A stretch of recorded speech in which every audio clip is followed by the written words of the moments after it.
You know what they say, all good things must come to an end. So today I'm going to keep this pretty short, quick, and simple.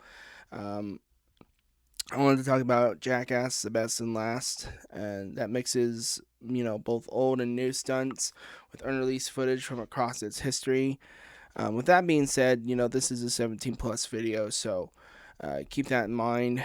But just sort of looking over the whole series, ranking all 8 films, not including Bad Grandpa, and then at the end of it, I'll sort of talk about some of its accomplishments if I want to. But I did get to see the final chapter in theaters, best and last. It does make a really good case for both a farewell film and a time capsule for more than 25 years of chaos. One of the coolest accomplishments, I think, is its simple longevity that it has, and it only shares with Beavis and Butthead um, throughout the years, and maybe even King of the Hill. If you want to throw that one in there.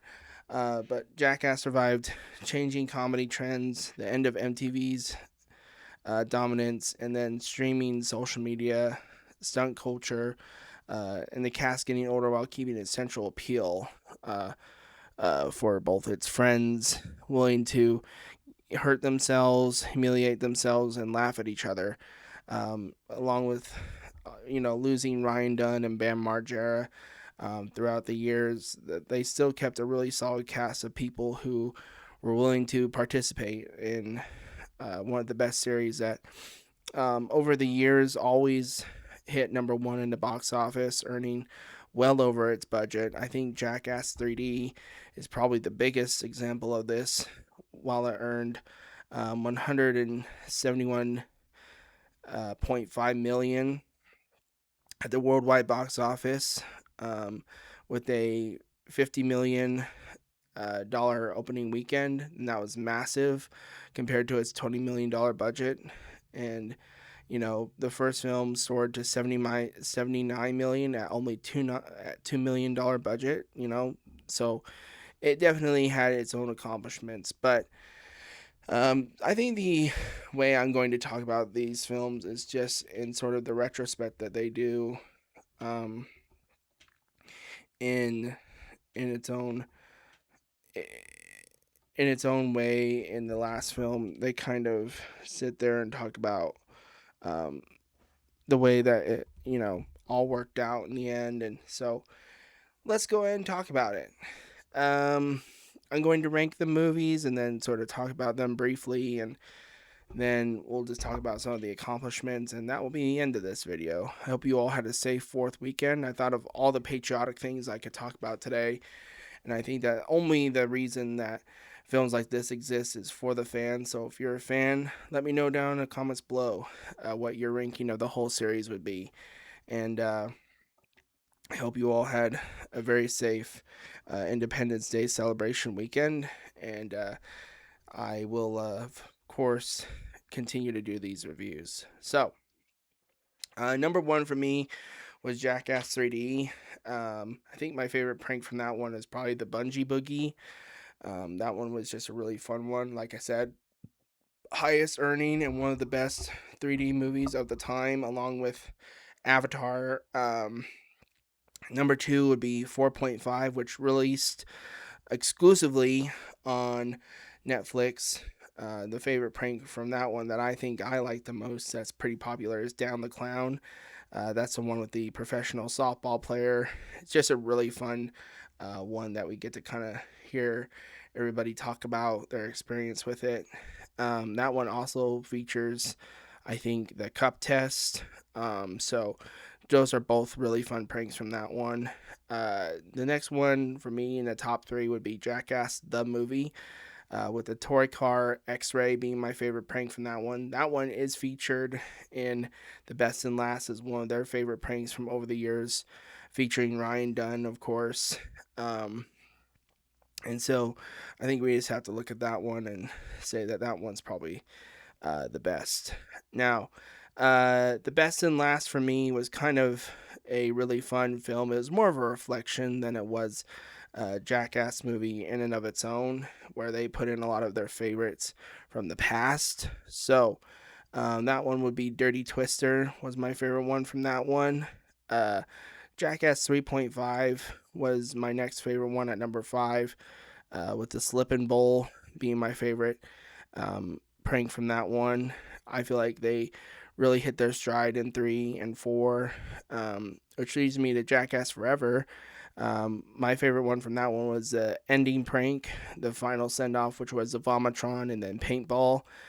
Just a really fun sort of ending to that one. Very colorful and fun, and just it felt like a throwback moment, even in the fact that it was the most recent besides the best and last. Number 7 for me was 2.5. I didn't necessarily enjoy 2 or 2.5, even though Knoxville has called them his favorites because they were the most unhinged and they were definitely the most creative and out there. I mean, they definitely did a lot of globe trotting in both of those films, but you have to just look at it from a perspective of what's the best. And I feel like Dizzy Boxing was the best in 2.5. Which leads me to number 8, which was Jackass 2.